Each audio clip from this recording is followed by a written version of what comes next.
هناك دعوة إلى جمعة تصالح يعني يقودها أنصار علي عبد الله صالح، ويقولون أنهم يحشدون عشرات اليمنيين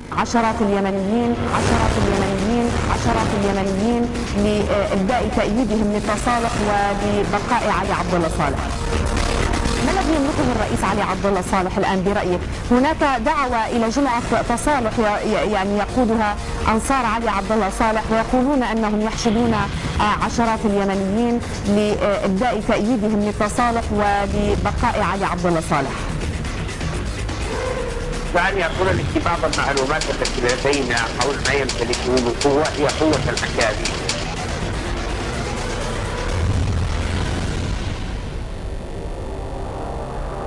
لكن الشعب اليمني أصبح اليوم يدرك أن الجزيرة سقطت ليس من الأقمار الاصطناعية ولكن من قلوب وأذهان وعقول كل اليمنيين.